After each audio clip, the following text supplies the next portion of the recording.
रोग पर हुई शोध। सफाई के अतिरिक्त का यह रोग केवल भारत में ही नहीं विदेशों में भी पनप रहा। इस विषय की तह में जाने के लिए शोधकर्ताओं भी हुए हैं।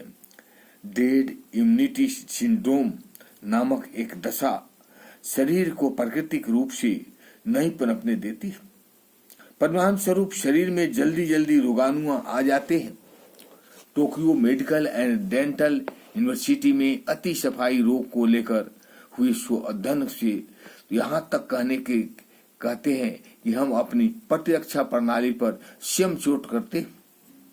रोजमर्रा की वस्तुओं में कीटनाशक रहित गुणों की वकालत करते हुए एक ऐसे रसायन शरीर तक पहुंचा देते हैं जो लाभ कम नुकसान का चलन है। मगर क्या साबुन आपके मन में कीटाणुओं को वाकई विदा कर सकता है? परीक्षण स्पष्ट करते हैं कि यह मात्र एक छलावा है।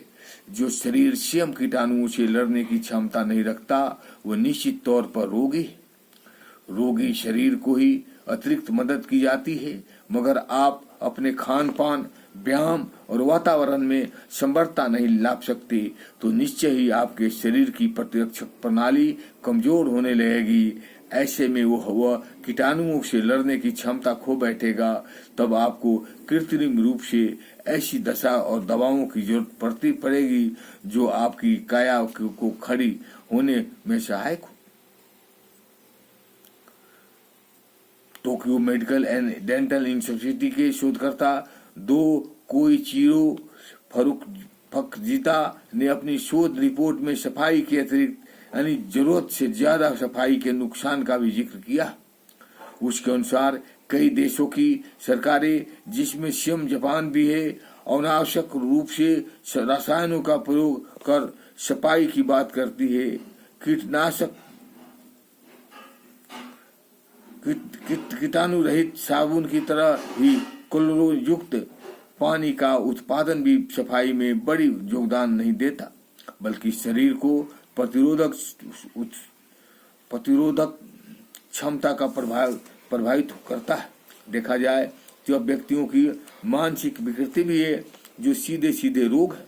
हमारे यहाँ तो विज्ञान की दुनिया में इस प्रकार के रोग को पनपने में मददगार है। स्वच्छ अन्न पानी के लिए कभी 3 घड़ों की पत्ती का प्रयोग, फिर केक आई या फिर अल्ट्रा वायलेट का समावेश हुआ। कार्बन कणों की मदद ली गई। इधर आरओ यानी रिजर्व ओस्मोसिस पत्ती चलन में है।